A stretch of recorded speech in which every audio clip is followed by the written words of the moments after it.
it's an iterative process, and there's a lot of onboard in terms of business to understand this way of working. And you see that in businesses where they're very stagnated, they're stuck in a rut in terms of how do I move forward and change the way, the way we do business right now, because their competitors are probably doing things in a slightly different way. They might be applying lean methodologies and moving at a faster rate. It might be a new startup that comes up and where business has been established for 10, 20, 30 years, and a startup comes up and there's exponential growth and taken over from what you're currently doing. So you've got to adapt and be agile as quickly as possible. But there's certain traits and the way you can apply these lean methodologies to any organizations.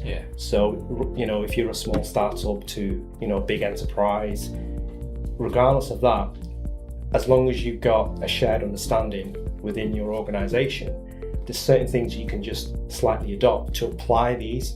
It's a toolkit, and this is one of the toolkits out of many what you could be doing in order to grow and see results, not in months, but you'll start seeing results within weeks.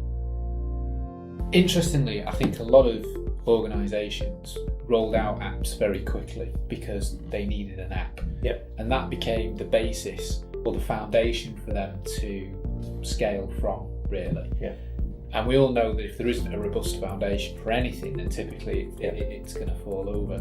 And isn't it interesting how actually taking this lean agile approach, we can actually take what has already existed and almost recondition those foundations to be able to move forward quicker, more cost effectively, and actually see results faster by way of adopting this type of routine, I guess. If you look at people might think that because they have an app and they have to go through the app process and get things signed off, there's certain tools that you could use right now where you can start optimizing your current app offering within days, if not weeks, around improving your core journey. So you don't have to rely on submitting, every update to Apple to approve and so on.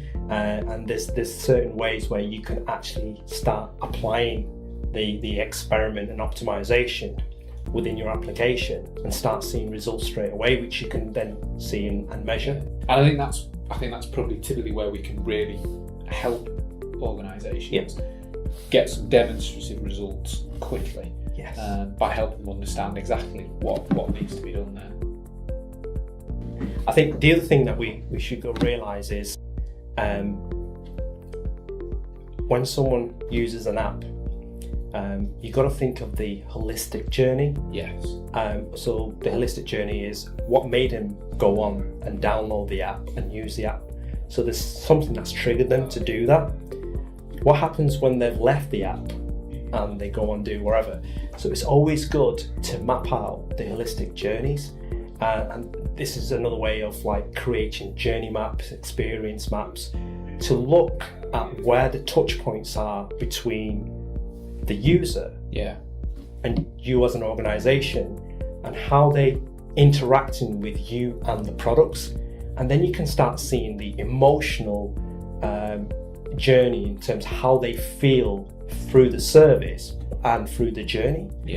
And then you can start mapping out, pulling out those opportunities that will then give you leverage in terms of this is where we need to look at. These are the opportunities for each of those stages as they go through, that there's maybe low-hanging fruits, there's kind of no-brainers, there's things that we should be looking at and optimizing, there's things that actually this is where the crux of the problem is.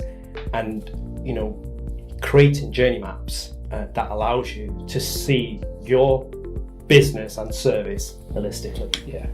And it's good to be able to do that, because I know from just some of the consulting that we've done or clients that we've worked with, some sort of sizable, recognisable brands where that just hasn't happened. But by doing those pieces of work, we can have a significant impact on not just the usability of the application in terms of frequency and recency of its usage, but actually from overall whether it's a conversion or actually what it was delivered for, just by making the effort to understand that journey map.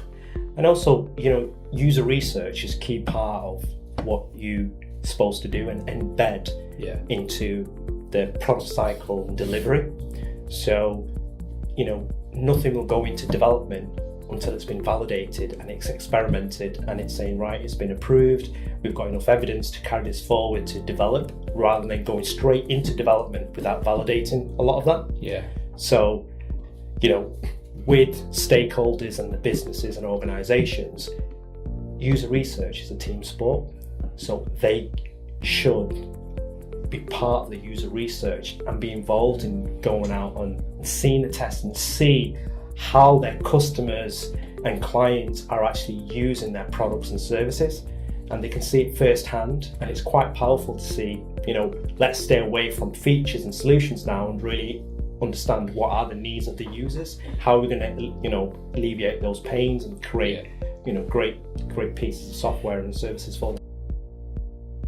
It's a great point about it being a team sport and a team effort. At a recent event that we all came back from, there was a lot of roundtable discussions, one of which was about digital transformation and how digital transformation is less now a technology problem but more of a people problem, because there isn't a team. There's not a team sport. You've kind of got, perhaps the digital team or part of the marketing team trying to champion this, but there's a series of stakeholders that are influencing this digital transformation. If we bring that back into the digital sphere and around mobile, typically it's a smaller unit of people that almost are told, well, go and get the app, make it better, we've got to have an app. But yet the buy-in from the stakeholders is just very much just do it, versus actually this team ethic and effort of everybody understanding what needs to be done and the investment in and around that. And I think that agencies like ours, we have almost a responsibility to educate and communicate, actually, look, this is what needs to happen in order for that team sport to work, and who the team players are. And that's why things like stakeholder mapping is quite important, and pulling in the right stakeholders for whatever, if you're going through a digital transformation program, or you want to launch new products and services, get all the key players and the stakeholders in and map that out in terms of who are the key players, who's going to help you deliver the service. And you might have certain stakeholders who might not be the development and delivery side of it, but those stakeholders might need to be keep informed as part of this ongoing delivery that you're doing. Then you have another section of, or segment of stakeholders who you need to keep satisfied. So these might be, like the finance and the board and directors, making sure that you're on track and you're delivering. And then you've got the other stakeholder group, which probably to monitor to make sure you are delivering the service. So it's always good to map out the stakeholders and to see that how you're going to deliver this and who are the key players to deliver what you're going to be delivering. And it opens up a huge discussion within the organisation as well, because then they know who they need to collaborate with, which is key, which is then comes back to team sport. Exactly, and collaboration is a massive part of it all, isn't it?